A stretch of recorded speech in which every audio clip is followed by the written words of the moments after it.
E eu gostaria de falar hoje realmente alguns detalhes históricos que aconteceu com a gente e que nos transformaram nesses estados que estão aqui hoje. De fato, a gente pode fazer um breve resumo da história de como tudo começou aqui pelo Brasil. As primeiras explorações dos portugueses começou pelo Nordeste e aí estabeleceram as economias do que hoje conhecemos como Bahia, Piauí, Pernambuco, Paraíba e nossa primeira capital estabelecida em Salvador. Tomé de Souza. Isso. Pois é, Lucas, você falou aí, o Brasil foi descoberto em 1500 por Cabral e Tomé de Souza fundou a cidade de Salvador e transformou a cidade de Salvador como a capital do Brasil naquela época. Mas os portugueses não estavam aqui em todo o litoral brasileiro, não estavam aqui em todo o continente. Eles precisavam explorar o Brasil.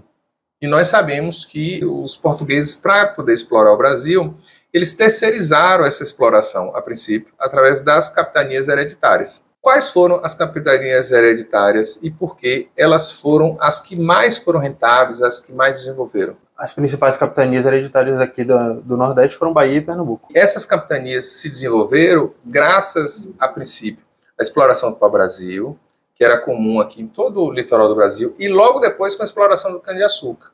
Então, o que eu observo? O protagonismo da região Nordeste desde a época do descobrimento. Hoje, as pessoas observam o Brasil e realmente a produção do Brasil está na região Sudeste. O PIB da região Sudeste é superior a qualquer outra região do Brasil. Porém, como fator histórico, o Nordeste foi pioneiro em ter uma produção agrícola muito maior que outras regiões, desde a época das capitanias. E isso aconteceu algumas outras vezes também na nossa história.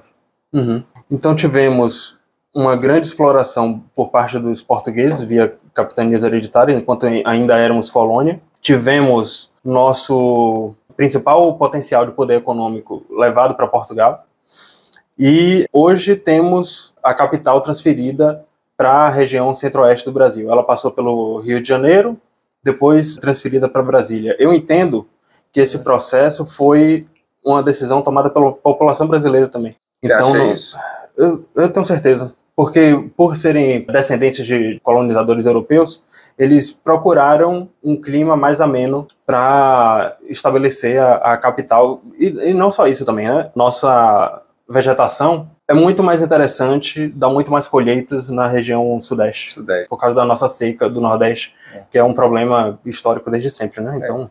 O que eu estudei, o que eu encontrei é o seguinte. A região Nordeste, ela era muito rica na produção agrícola. Porém, isso foi no século XVI. A partir do ano de 1550, 1580, até o século XIX. Então, o Brasil realmente se desenvolveu como agrícola nesse período. E aí tem uma outra característica que você pulou, que é a questão da escravatura. Nós moramos na cidade de Salvador. A cidade de Salvador hoje tem 82,8% da sua população afrodescendente. O que significa isso? Significa que, tanto aqui quanto outras regiões de cana-de-açúcar, sofreu uma grande imigração forçada através da escravidão, onde os negros eram trazidos da África para a Bahia, para o Brasil, e eles vinham trabalhar na agricultura daqui.